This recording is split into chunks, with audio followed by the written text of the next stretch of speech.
Hey everyone, today's video I just want to update you guys on what's going on, what the plan is, and where we're at. So let's jump straight into it. So as you guys know, the HellRAM build is complete and we finished it off on a high note. I think relatively at least. The fact that it hit 12.1 in the quarter mile and we were still kind of running into some fueling issues. We couldn't get quite enough fuel into it, but still managed to run that time. So there was that aspect of it. Second part is you guys probably noticed we were still kind of having some shifting issues. As much as we would command the transmission to shift at a specific RPM, it still wanted a short shift. So every time it hit second, I think it was either 3-4 or 2-3, like second gear to third gear or third gear to fourth. You guys can check it out. It shifts before it hits where we want it to. So we were trying to rev it out a little bit to about 6,200. And it was short shifting it every time. So didn't matter what we commanded, it still wanted to do it. Even when I tried to do it manually, you guys saw me pushing the buttons, it still wanted a short shift. So that was hurting our time just ever so slightly, but at the same time, that thing flew. Nothing taken away from that thing. It went pretty fast. So some of you guys are asking what we're doing. I think I've said it a few times. We're gonna move on from that project just because it's a heavy truck. And I really don't want to take away, we're kind of getting right on the border where if we push things a little bit more, it's going to turn into a race vehicle. And just with the weight disadvantage, I want to have something that we can actually be competitive. So if we're going to go down that road, I want something that we can actually be competitive, hurt some feelings, not just be fast for a truck. So yes, it's fast for a truck, but I just want to be fast overall. So that's the goal. So with that being said, one last thing I do want to say is if you guys check out the DA for that day, if you guys don't know what DA is, density altitude. So it's your effective altitude based on the temperature and everything taken into effect. And we were actually at, I think it was around 1300 DA that day. So you might see some guys will run good times in like a negative DA, like a minus 400 effective DA. So we still ran a 12.1 in like a 1300 DA. So there's actually calculators online. You guys can check it out. If you put around a 1300 DA with a 12.1, it'll correct it back to like a 0 DA. And it should be in the 11s if you do that correction. But I'm not going to go there. I'm not going to claim that that's what it would do. I'm just going to stick to the facts and what it is. But that is interesting to note that we still ran that time in that DA, which means that if we had one of those 0 or even negative DAs, it definitely would have been in the 11s. So anyways, I'm not going to sit there and talk about hopes and dreams or what could be, should be. That's done. And the plan is I want to get some footage and a nice and cool video to send the project on its way. So this weekend, I'm hoping to do that. Hoping to get a cool video put together and kind of a nice segment or something to kind of send it off on its way. And at the same time, I want to start parting it out. So parts are going to, once I get that video footage, hopefully I'm going to, get that done Saturday or Sunday. As soon as that gets done, then I'm going to be starting the part out. So reason why we're doing all that is because, funds are limited and we can only do one thing at a time, more or less. And like I said, I don't want to turn that into much more of a race truck than it already is. So we're going to part it back out and probably move on from the truck. Free up some funds so that we can start something fast and cool. I promise it's going to be fun, whatever we do. So, I'm just as excited as you guys hopefully are. I mean, I just want to start something fun, something new and build on it and see where it takes us. So I kind of want to do the same principle as a truck. We'll go step by step through everything, whether it's maintenance or small modifications or cool stuff like that, and just see where it takes us. So that is a plan. I want to kind of show you guys the garage now that it's finally in a state where it's pretty cool. You can see that I kind of hung some stuff, and we'll talk a little bit more in a second. So you guys have been following along. We got the kind of garage build going. We got a bunch of stuff on the go. We still have the Viper, just a couple pending items that I have to do with that. And then we can start getting some footage. It's been freezing, and not just freezing, and I don't even want to exaggerate because it's just been cold out here recently. And at the same time, it's been raining nonstop. So this is really, the whole Viper situation hasn't really been neglected. It's just the weather has been terrible, but dang, does she look good sitting there. I mean, this thing is dirty because when we were actually working on the garage, and I'll talk about this in a second too, when we were working on the garage, I had to put it outside and it was raining the whole time. So it got out in the rain, poor car.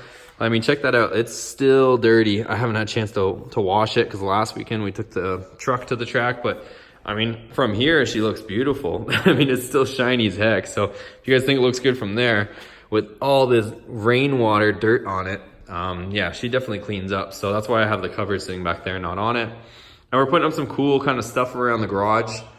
Omar, you guys probably remember him. He helped me out with the drywall. He has some badass like stuff. He actually drew these. So he drew that one and drew this Ferrari one over here. So we're kind of just putting up some cool stuff.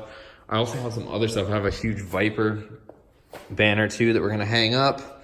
Also I have an Audi banner. Not that I have an Audi currently, but we're gonna use it to kind of just drape this because it's almost the perfect size for this hot water tank area thing. So we're gonna kind of cover that up with that Audi one. And we got some other miscellaneous kind of cool stuff, so we're gonna kind of polish things up. As for the ceiling, I think at some point, and it's not a priority right now, but we're gonna end up, if you guys ever go to like those kind of old restaurants or old like warehouse type things, or not even old, but just a lot of places where they have an open concept ceiling and they just paint the roof or the ceiling all black. That's what we're gonna do. So we're gonna just clean it up the way it is, just paint it so it all looks kind of finished. And we're gonna leave it at that for now because I don't want to close it up because we got a bunch of good storage, and I've mentioned it a few times, but eventually with the lift here, I do want to get somebody to reconfigure the roof line here because we have a ton of room up there. We did position the lift here so that we could utilize the crown and the roof line there and go up higher with the vehicle. But with a low profile roof vehicle like this, we can still get up there pretty high. So one more thing, I'll tell you what's going on with all these wheels. The 24-inch Hellcat wheels are going to be sold. So those are going to be for sale. We are going to put 20s back on. I got to get some rubber for these things because these tires are toast. So if we're going to be trading it in or selling it, the truck that is, got to get some rubber on here because these things are bald. And then obviously the Hoosiers are off. Hoosier, whatever, everyone keeps making fun of me for saying it a certain way, but I don't care. Anyways, the slicks are off, and the 17s are, truck's outside, but the 17s are on it just while I'm commuting because the 24s kind of eat a bunch of fuel, and the 17s we're already halfway on there from the track day, so the 17s are already on there. I just left them on, but for that video and stuff, we're gonna end up putting on the 24s. I'm kind of, I gotta double check because whatever car we end up going with next, I might honestly be able to utilize these. They are pretty big, but at the same time, might be able to fit them. They're 17, so it's pretty common size. And I think I've seen people running these. These are 28 inches tall by 10 inches wide and the 17-inch rim. I think I've seen some Mustang guys running this size. So I have to look into it a bit before I decide to let these go because we might be able to use them on the next project for going to the drag strip. So I mean, they don't really have that much time on them. You guys know just as well as I do, they were brand new and we have a few passes on them. So it might not be a bad idea to hang on to these. And yeah, we're just, sorting out the garage here. We're gonna get a few more things. You guys will probably laugh. When the walls weren't finished, we kind of had the fire stops, those 2x4s that were going halfway up, and we kind of used them as shelves. But now that we don't have that there, yeah, we don't have shelves either. So I gotta come up with some solutions for shelves, but at the same time, I don't want to clutter things too much. If I start putting too many different shelves and cabinets and all that stuff, this space is going to get small real quick. So plan is to maybe get a shed, put most of the junk out there, and then maybe get a cabinet. Or I've seen some cool things where they kind of have tool chests that are on wheels and then the cabinets. And if we do something like that up against this wall here where we kind of got a bunch of random stuff right now, I think that would be pretty cool. And one of the reasons why I don't want to really fill in the space permanently is because where we put the lift, we actually can fit a car in here if ever needs be that we needed to squeeze something in here. Whether it's, I don't know what the reason would be, but because we seem to have the room now, but if we ever needed to squeeze or park a car in here, maybe vacation or something, we could definitely squeeze it in. So I don't want to permanently fix anything to this wall, just in case we ever need to truly put 3 vehicles in here. And that's pretty much it. I just want to update you guys.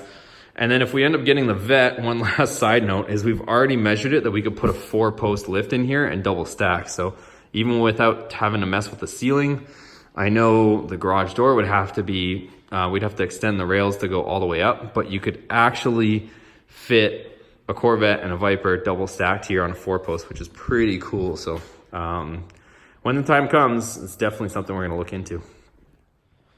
All right, you guys, so that's pretty much gonna do it for today's video. I just wanted to update you guys on where we're at with the different vehicles, projects.